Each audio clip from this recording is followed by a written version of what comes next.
Ladies and gentlemen, may I now request the presiding officer, our guest of honor, Professor Dr. Jagdish Mitra, to address the august audience.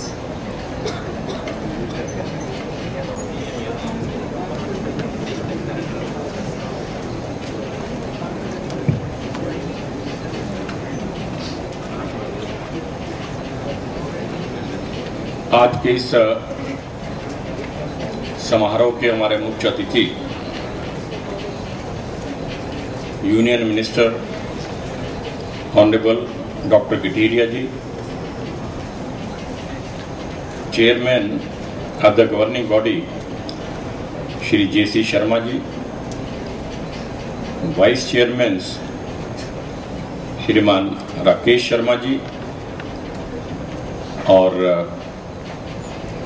हमारे Ravi Sharma ji, director of this institute Mrs Rana, HODs और young graduates and post graduates, मेरे मित्रों, मेरे प्यारे बच्चों, जीवन के अंदर जब ये डिग्री आप हासिल करते हैं, ये एक मेमोरेबल डे होता है और ये जीवन पर्यंत कभी आप अंतिम क्षण तक भूलते नहीं। मुझे आज भी ध्यान है जब पहली डिग्री मुझे जब अवार्ड की गई थी, मंच कैसा था, मुख्य अतिथि कौन थे और मुझे किस प्रकार से सम्मानित किया गया था, वो जीवन पर्यंत मुझे याद है। तो मित्रों, आज की इस मेमोरेबल डे पर मैं आप सबको बधाई देता हूं और आपके जीवन के अंदर सफलता के लिए शुभकामनाएं प्रेषित करता हूं। इस अवसर पर सौभाग्य से एक ऐसे व्यक्ति हमारे मुख्य अतिथि हैं जो प्रोफेसर भी रहे हैं, डॉक्टरेट भी की हुई है, ऑनरेबल मिनिस्टर भी हैं, बहुत एमिनेंट हमारे सोशल रिफॉर्मर भी हैं, बहुत सी एक्टिविटीज के लिए अनेक सोशल ऑर्गेनाइजेशन से जुड़े हुए हैं। मैं नहीं समझता इससे ज्यादा बेहतर कोई और मुख्य अतिथि के रूप में यहां पर हो सकता था। फ्रेंड्स, मैं आज जिस इंस्टीट्यूशन में आप पढ़ रहे हैं उसके बारे में ये कहना चाहता हूं, क्या एक दिमाग में बात आई शर्मा जी के, एक छोटी सी बिल्डिंग के अंदर आइडिया इनको दिमाग में आया, शायद पहले थिंकिंग और होगी किंतु जैसे ही शिक्षा के क्षेत्र के अंदर इन्होंने कदम रखा, इसकी अहमियत को पहचाना, समाज के अंदर शिक्षा के महत्व को नजदीक से देखा, सब कुछ छोड़ करके, सब कुछ भुला करके इसी मिशन के अंदर लग गए कि मैंने एक ऐसा इंस्टीट्यूशन खड़ा करना है जिसका दिल्ली के अंदर, दिल्ली के बाहर बहुत बड़ा नाम हो।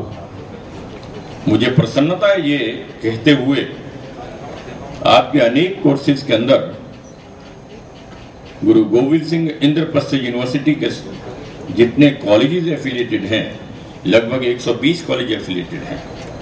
जिस दिन से मैंने यूनिवर्सिटी कंसीव की, आइडिया कंसीव किया और यूनिवर्सिटी बनाई, पहला इंस्टीट्यूशन जो हमने खोला था that was first engineering college for women, Swarna Jayanti college of engineering for women. ये बात अलग है, आज उसका नाम बदल दिया गया है, अदरवाइज ये सेम कॉलेज है जो हमने सबसे पहला इस यूनिवर्सिटी के तहत खोला था। मैं कहना चाह रहा था 120 कॉलेजेस हैं। आपके इस कॉलेज का नाम कुछ कोर्सेज में पहले नंबर पर है, कुछ कोर्सेज में दूसरे नंबर पर है। इतनी अच्छी प्रोग्रेस, यूनिवर्सिटी पहले कैंपस वहां होता था हमारा कश्मीरी गेट में, फार ऑफ प्लेस पर होते हुए बहुत अच्छे स्टूडेंट्स अट्रैक्ट कर रहे हैं, बहुत अच्छा यहाँ पर एजुकेशन दे रहे हैं, करियर गाइडेंस दे रहे हैं और उसके कारण इंस्टीट्यूशन की रेपुटेशन बहुत ऊंचाइयों पर जा रही है। मैं समझता हूं कि you should be proud of this fact that you are being educated in such institution. इस अवसर पर मैं एक बात आपसे कहना चाहता हूं। जीवन के अंदर बहुत बड़ा क्षेत्र है, आप किसी भी क्षेत्र में एक्सेलरेट कर सकते हैं।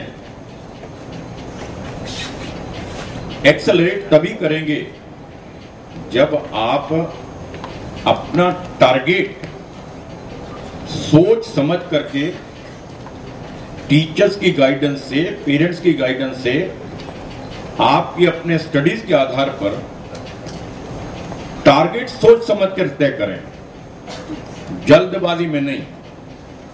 एक बार आप टारगेट अपना निश्चित कर लेते हैं तो उसकी प्राप्ति के लिए दूसरी जो रिक्वायरमेंट है वो है डिटर्मिनेशन की। somehow or the other I am to achieve this target। पहले टारगेट सोच समझ कर बनाना, दूसरा उस टारगेट को अचीव करने के लिए स्ट्रॉन्ग कमिटमेंट चाहिए विद इन योर सेल्फ। बिना कमिटमेंट के, बिना स्ट्रॉन्ग कमिटमेंट के आज के इस कॉम्पिटिटिव युग में आप जो टारगेट को लेना चाहते हैं अचीव करना आसान नहीं। इसलिए मेरा दूसरा पॉइंट जो है वो यही है कि बहुत ही strong determination within yourself you have to do it. और तीसरा, अपने टारगेट को अचीव करने के लिए हार्ड वर्क। हार्ड वर्क का कोई अल्टरनेटिव नहीं है वर्ल्ड के अंदर। जो आपके अंदर इंटेलिजेंट क्वोशंट है वो गॉड गिफ्ट है, उसमें आपकी तरफ से कोई योगदान नहीं है। That can not be change even. किंतु हार्ड वर्क जो है वो आईक्यू से भी ऊपर चला जाता है। आईक्यू है आपके पास, आपने बिल्कुल काम नहीं किया तो आईक्यू काम में नहीं आएगा। आईक्यू कम है आपका, किंतु हार्ड वर्क से आप उसे सबसे ऊपर ला सकते हैं। इसलिए हार्ड वर्क इज मस्ट, और हार्ड वर्क का कोई अल्टरनेटिव नहीं है, कोई ढूंढने की कोशिश भी ना करें। ये यदि तीन चीजें आप ध्यान में रखेंगे, मुझे पूरा विश्वास है world is open for you, sky is the limit to go up. इन तीनों चीजों को ध्यान में रखेंगे, मुझे पूरा विश्वास है आप जीवन में सफलताओं की ऊंचाइयों को चूमेंगे। इन्हीं शुभकामनाओं के साथ आपको डिग्री उपलब्ध कराई गई है। मैं आपको पुनः शुभकामनाएं देता हूं। बहुत बहुत धन्यवाद।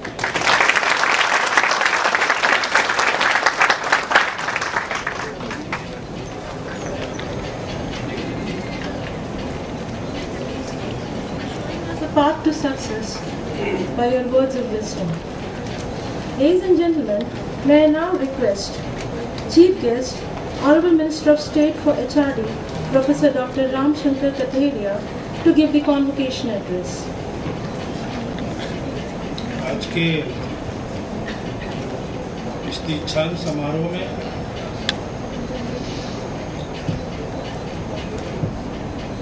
हमारे अतिथि के रूप में और जिन्होंने हम सभी को अभी दीक्षा दी है,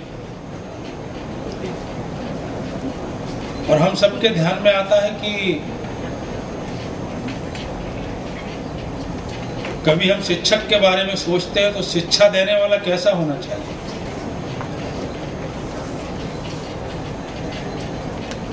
सामान्यतः हम लोग दीक्षांत समारोह में जाते हैं, लेकिन जो दीक्षा देता है उसका स्वयं का परिचय हम सबने सुना है। ऐसे प्रोफेसर जगदीश मुखी जी, जो स्टूडेंट से लेकर के सामाजिक कार्यकर्ता से लेकर के और मिनिस्टर से लेकर के और सब क्षेत्रों में जिन्होंने काम किया है, ऐसे आदरणीय प्रोफेसर जगदीश मुखी जी, आदरणीय हमारे शर्मा जी नीचे बैठे, मुझे नहीं पता था कि वो ऊपर नहीं रहेंगे, जिनके सब उनकी दूरदृष्टि से, उनके बहुत परिश्रम से ये इतना अच्छा संस्थान खड़ा हुआ है। ऐसे आदरणीय शर्मा जी, आदरणीय राकेश शर्मा जी, आदरणीय रवि शर्मा जी, और जिनके नेतृत्व में ये संस्थान संचालित हो रहा है, ऐसी हमारी मैडम जो डायरेक्टर हैं आदरणीय राणा जी, और उपस्थित यहाँ सभी प्यारे बच्चों और आए हुए सभी अतिथिगण। मुझे लगता है कि हम सबके सामने 3 बातें उन्होंने रखी अभी, कि हमें अपने जीवन का सोच विचार करके कुछ संकल्प तय करना है कि हमको करना क्या है। आज के दौर में कठिनाइयां भी बहुत हैं,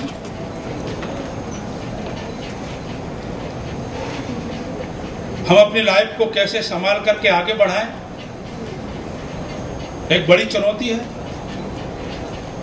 लेकिन उन्होंने कहा कि हमें बहुत सोच विचार करके एक संकल्प तय करना होगा और उस संकल्प को पूरा करने के लिए कड़ी मेहनत करनी होगी।